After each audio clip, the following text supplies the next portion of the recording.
Olá, seja bem-vindo com a Luz Acesa, o seu melhor programa para hoje.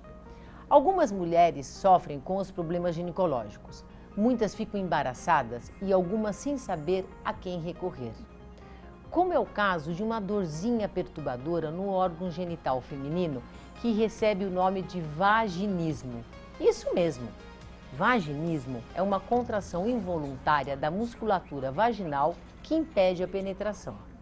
Pior que essa disfunção sexual atinge entre 1 e 6% das mulheres com a vida sexual ativa.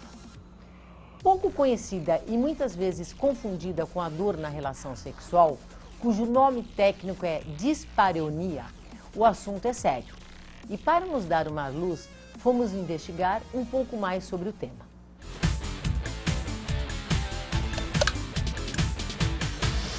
Muitas mulheres se queixam em consultórios ginecológicos que não conseguem ter relações sexuais. Mais comum do que se imagina, a dor na hora do sexo muitas vezes não está ligada ao emocional e psicológico. A dor na hora da relação sexual, causada muitas vezes pelo medo e estresse excessivo, é um problema que tem nome e afeta de 3 a 5% da população feminina. Você já ouviu falar de vaginismo? Não. Não. Vaginismo? Não sei. Não sei nem o que é. É uma coisa comum? Acontece com muita gente? A única coisa que eu li a esse respeito é a falta de lubrificação, que aí tem a dor no ato sexual e tal. Mas vaginismo, assim, com esse nome, não. Vaginismo, disfunção muitas vezes encarada como frescura. O vaginismo é quando a mulher não consegue ter penetração na relação sexual. Algumas mulheres têm dor, mas outras impedem a penetração. Então não entra nem um cotonete, nem o dedo, muito menos o pênis. E outras já sentem um desconforto grande durante a relação. O que a mulher tem que ter na cabeça é o seguinte: dor na relação nunca é algo normal. Disfunções como o vaginismo podem ser diagnosticadas com um simples exame de toque. E o tratamento de relaxamento dos músculos perineais tem como meta alterar a função muscular. O tratamento depende de cada caso. Mas às vezes não demora o tratamento. Ele gira em torno de 2 a 4 meses mais ou menos para os casos de leves a casos moderados. Às vezes os casos muito graves demoram um pouco mais, mas não chega mais de 1 ano de jeito nenhum, tá? Acaba chegando a 4, 5 meses, no máximo 6 meses de tratamento, casos bem complicados. Então eu fico junto com a paciente, só eu e a paciente durante 1 hora, até que eu consiga fazer o toque. Então eu palpo essa musculatura, é uma musculatura muito tensa, igual quando a gente fica tenso aqui em cima que a gente tá nervoso, é a mesma coisa, só que é na parte da vagina. Então eu tenho que relaxar toda essa musculatura. A musculatura que é muito tensa, às vezes ela cria como se fosse aderências, parece que é tudo enrugadinho. Então eu vou tentando tirar tudo isso, então a paciente sente desconforto, mas ela percebe que isso, cada sessão melhora mais, que a musculatura vai soltando, vai ficando menos tensa, menos hipertrofiada, então tudo isso acaba ajudando. Então, o que eu faço? Aí eu entro com um outro eletrodo, que é um eletrodo vaginal. Ele é colocado dentro do canal vaginal e é ligado em um aparelho. Isso me ajuda também no relaxamento da musculatura. Aí, só em um outro determinado momento que eu começo com os dilatadores. Quando eu percebo nessa massagem que a musculatura cedeu, ela já está sentindo menos dor, aí sim eu vou introduzindo. Então eu começo sempre do menor para o maior, né? Não necessariamente ela precisa chegar em um tamanho desse. Tem muitas pacientes que eu dou alta com isso aqui. A mulher que sofre de vaginismo inconscientemente acaba criando uma espécie de barreira que impede a penetração. E aí não adianta. Fica impossível ter uma relação sexual completa. O vaginismo, ele pode ser primário ou ele pode ser secundário. O que seria um vaginismo primário? Primário é quando a mulher, desde a primeira tentativa de penetração, não consegue. Então já sente uma dor muito grande e não consegue de jeito nenhum. Ela impede totalmente a entrada de alguma coisa dentro dela. E o secundário seria aquela mulher que tem uma vida sexual ativa, já sentiu prazer, já teve penetração e tudo, e do nada ela pode desenvolver. Conhecer o próprio corpo, a musculatura e o canal vaginal é essencial para que o tratamento tenha resultado rápido e eficaz. A partir do momento que a mulher conhece o próprio corpo, sente todo o corpo, ela não deixa o vaginismo voltar. Se ela percebe que um dia doeu, primeira coisa que ela faz, como eu falei, vai no ginecologista. Tem alguma coisa orgânico? Não. Se ela tiver que fazer algum exercício porque ela percebe que está fazendo contração, ela já aprendeu o que é. Então ela não deixa mais cair no ciclo do vaginismo. Sexo tem que ser igual a prazer, nunca igual a dor.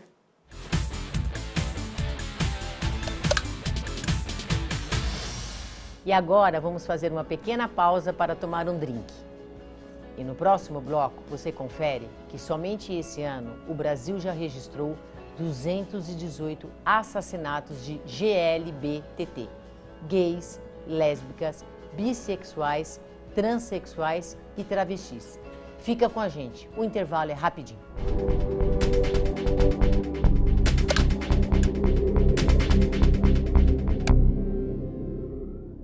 E para nos dar uma luz, por que aumentou tanto o número de agressões no Brasil em relação à homofobia, estamos no escritório do advogado Dr. Cid Vieira. Dr. Cid, muito obrigada. Muito obrigado, Regina. Prazer estar com vocês, batendo um papo aqui no seu programa. Eu queria que o senhor explicasse um pouquinho o que está acontecendo no Brasil, que é considerado como um dos países mais violentos em relação à homofobia. Regina, eu entendo que o Brasil está passando por um processo de transformação. Com a liberdade democrática do nosso país, a população está vivenciando um novo momento, um momento da liberdade, aquele que tem a liberdade de expressão, a liberdade de manifestação, aquele que tem a liberdade de escolher de uma opção sexual. A imprensa tem um papel importante, eu acho que a televisão tem divulgado, e esses casos recentes, nós temos um caso de 2006, onde um casal homossexual foi agredido na Avenida Paulista. Essa divulgação, ela faz com que aqueles que sofram preconceito, sofram agressão, que essas agressões elas sejam divulgadas. O índice, a estatística está aumentando. Então, mas a estatística aumentou ou o número de denúncias e as pessoas pegaram e falaram assim, chega, não aguento mais ser espancado, ser agredido e começam a denunciar? Também. As pessoas são encorajadas a denunciar. É o caso da mulher, a Lei Maria da Penha. Eu acho que é uma conscientização, aquele que é agredido por um preconceito, por uma discriminação, ele se sente encorajado a denunciar. E eu acho muito importante que essas denúncias se tornem públicas, passem a fazer parte de uma estatística para que aqueles que se sintam discriminados possam efetivamente denunciar. Existe um projeto de lei tramitando no Senado criminalizando determinadas condutas como crimes de homofobia. É importante, nós vamos ter uma legislação severa, punindo com penas de 3 a 5 anos, casos de discriminação. Então, mas até essa lei ser aprovada e vir a funcionar, nós sabemos que tem um trâmite que demora muito, ou não? Isso o senhor acredita que acontece no curto prazo? Não, existe inclusive resistência de algumas bancadas, de alguns deputados dentro do próprio Congresso. Mas eu acredito que o novo governo, uma nova bancada no Congresso, vai agilizar esse projeto de lei que já tramita há algum tempo no Congresso. Mas, independentemente disso, esse caso, que é um caso emblemático da Avenida Paulista, aqueles que agrediram o casal gay foram processados por lesão corporal. O que é importante é você ter uma legislação que puna, não só nos casos de homofobia, Regina, mas é importante que esse país tenha punições mais severas. E saber respeitar o jeito de ser de cada um, é o respeito e o limite pelo outro, porque senão nós vivemos numa falsa democracia. Por um lado, o Brasil é considerado, São Paulo, a maior parada gay do mundo. Por outro lado, nós estamos entre os primeiros países que têm maior índice de homofobia. Não é muito contraditório, doutor? É contraditório, mas a democracia é isso. A gente precisa aprender a conviver. A população precisa aprender a conviver. Lutamos tanto por essa democracia e agora nós precisamos saber conviver com essa democracia. É um problema. Nós precisamos de uma legislação que puna exemplarmente, não os casos de homofobia, puna os casos de agressão à mulher. Nós temos a Lei Maria da Penha, que é um avanço. Vamos ter uma legislação que puna os crimes homofóbicos, que vai ser um avanço para o país também, mas também é um problema de educação.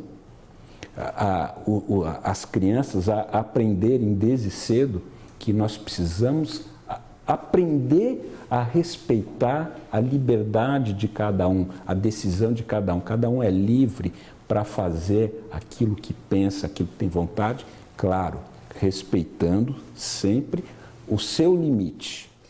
O que eu vejo também, por exemplo, eu conheço uma pessoa que adotou uma criança, que adotou sozinha, essa criança não tem pai. E perguntam para ela o tempo todo, mas você não tem pai? Todo mundo tem pai. Então, existe também um preconceito em vários setores.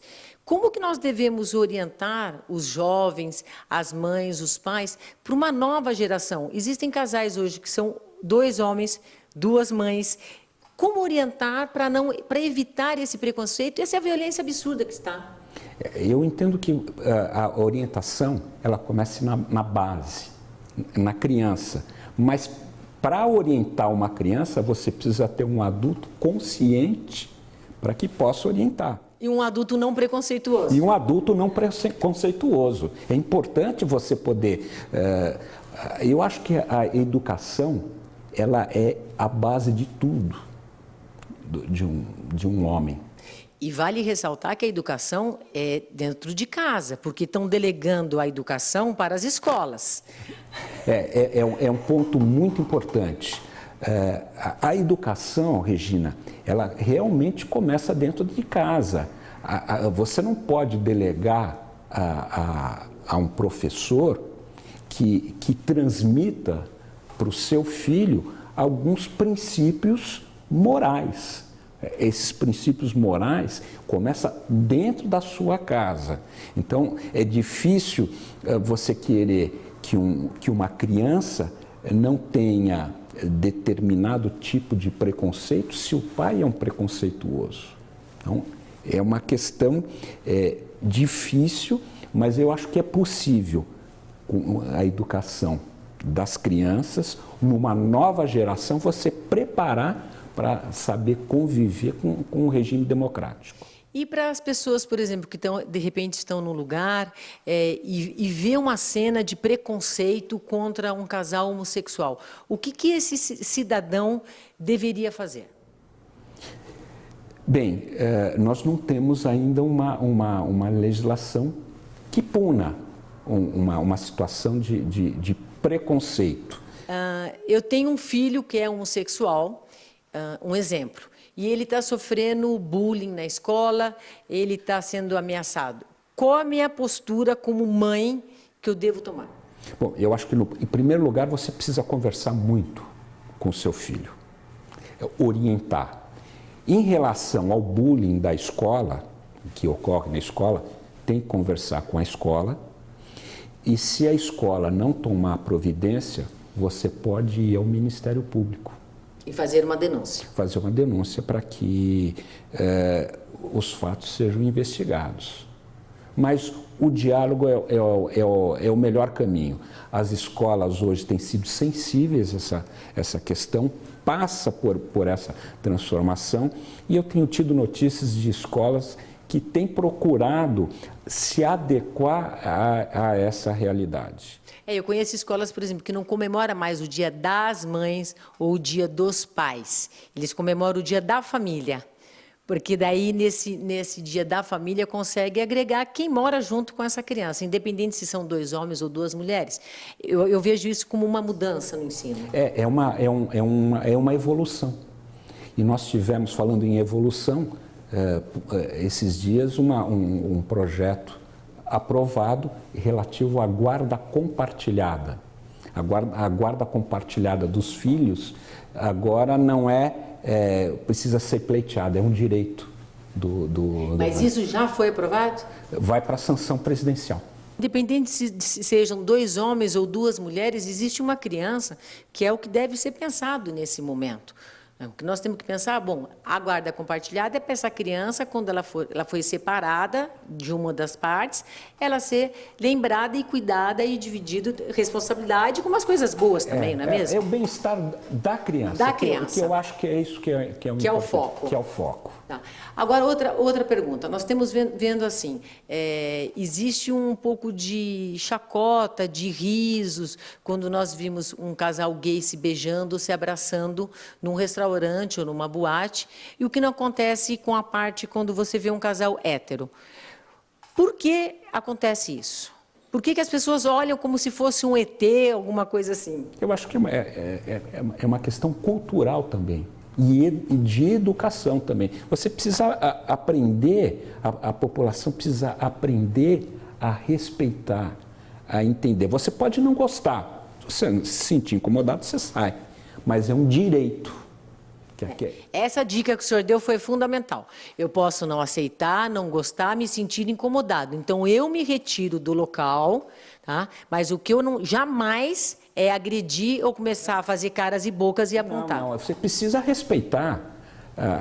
As pessoas precisam entender que nós vivemos num país democrático, um país pseudo-democrático, não é, doutor? Não é uma demagogia, não existe uma falsidade muito grande. Por exemplo, a gente sabe que os negros são discriminados, as mulheres, para atingir cargos de alto nível em empresas, é mais difícil. Não existe ainda um tabu? Existe, mas nós estamos evoluindo. Eu acho ainda bem. Nós estamos evoluindo. Eu acho que o país, nessa democracia, nossa jovem democracia, a gente está aprendendo a conviver, nós estamos aprendendo a respeitar o próximo. Eu acho que é um processo, mas nós estamos caminhando. Na parte legal, o homossexual, eles têm direito, por exemplo, se uma das partes morre, a divisões de bens, ou daí a família pode intervir? Como é que fica essa parte legal? A nossa justiça está evoluindo. O companheiro tem direito. Eu vou até dar um exemplo muito interessante. Eu estava lhe explicando antes do nosso bate-papo, nós temos um grupo de advogados voluntários que atua no Cratódio, Centro de Referência a Tabaco e Outras Drogas, para proporcionar ao dependente químico que necessite de um tratamento, uma internação. Essa internação, no caso que eu vou mencionar, é a internação involuntária, aonde um parente ou um amigo pede. Então, nós tivemos um companheiro que foi pedir a internação de uma pessoa do seu relacionamento, do seu relacionamento amoroso, vamos dizer assim. Teve chegou um doutor, mas nós não podemos pleitear a internação involuntária, porque ele não é a mulher, não é o... Eu falei, não, imagina. Ele tem direito, como companheiro, a pedir. Então, existe uma falta de orientação, de explicação, para saber que o companheiro, independente, ou o companheiro ou a companheira, independente se é companheira, mulher e mulher, tem direito a pedir. E tem direito também à herança? Por exemplo, casou, fez uma união estável, A união estável reconhece, o próprio nome tem direito, sim. Tem direito. Tem Hoje direito. existe união estável para casais homossexuais. Existe união estável para casais. Você tem a adoção. Você tem adoção de crianças por casais homossexuais. Que é um avanço fenomenal. É um avanço fenomenal no nosso país. Porque nós temos tantas crianças para serem adotadas, nós temos casais que querem adotar e estão aptos e capacitados, e por que não deixar esses casais adotarem essas Para não crianças? ter essas crianças na rua.